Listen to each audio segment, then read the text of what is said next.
So definitely, many political stories will break this year. Some we could guess apparently from following a planned calendar, and others will come in the way we never envisaged. So all will be dissected right here on the program tonight.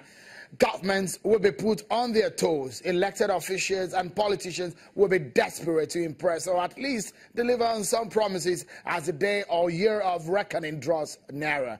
Political parties will be more calculative and strategic. The electoral body will face more scrutiny. They will be asked questions about their readiness, especially as they have two staggered elections to test their preparedness before the general elections of 2019. I'm talking INEC and the task ahead of them. Let's start asking the questions now. I have INEC Director of Publicity and Voter Education, Mr. Oluwole Osaze Uzi. He joins us on the telephone from Abuja. Many thanks and Happy New Year to you, Mr. Osaze Uzi.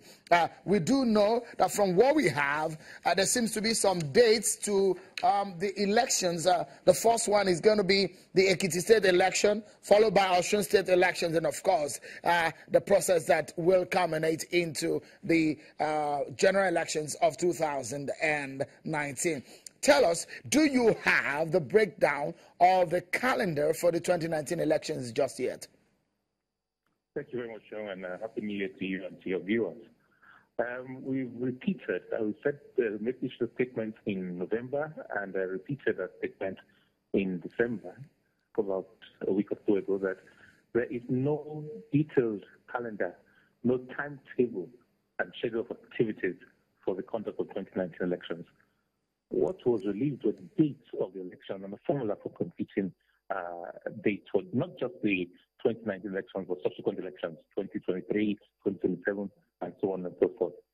So we do know that the elections, the presidential election, for example, will take place on the in February the 16th.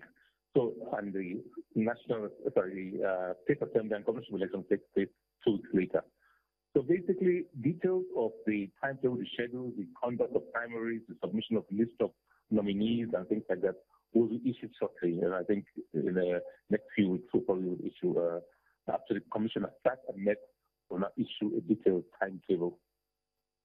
Interesting that we know that now. But let's talk about the Ekiti and the Osun governorship elections that we hold later this year. The first one is Ekiti on the 14th of July 2018, while Osun State is on the 2nd of September 2018. What is new that INEC will introduce into these elections? Well, you know that following the governorship election in Anambra, we piloted a few schemes. The increased use of technology in the electoral process as much as the law allows it. And you'll see a lot more of that in both Ekiti and Osun elections.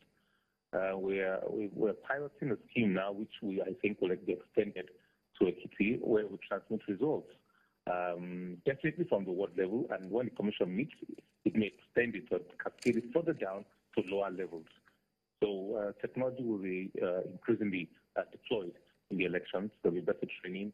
And, the Electoral Act is under review. So if it is passed before then we'll look at it and see what it permits us to do. So I expect that there will be some changes, following changes in the law as well.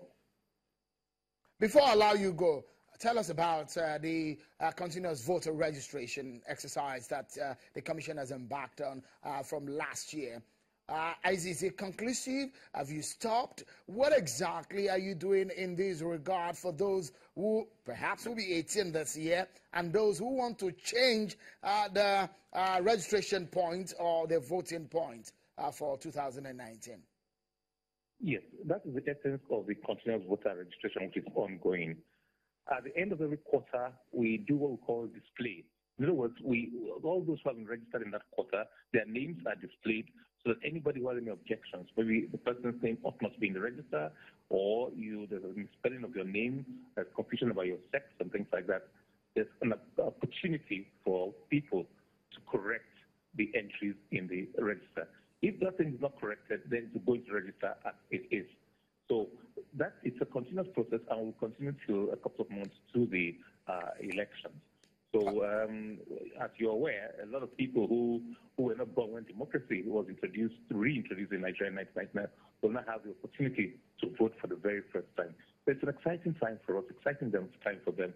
I want to capture those demographics, want to capture those young voters voting for the very first time, want to capture those who want to transfer from where they were registered before, and of course we give people the opportunity of picking their cards as well, or doing transfer of their registration points, maybe where they were residents prior to now they registered there and moved either within the state or outside of the state. All right. And want to transfer, that opportunity is also there.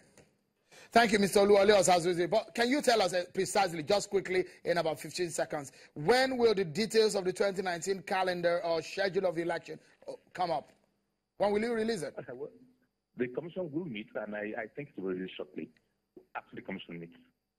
Oluwole Osazuzi is the Director of INEC Voter Education and Publicity. Many thanks, and I wish you all the best in this very busy year of Nigeria's politics. Thank you so much.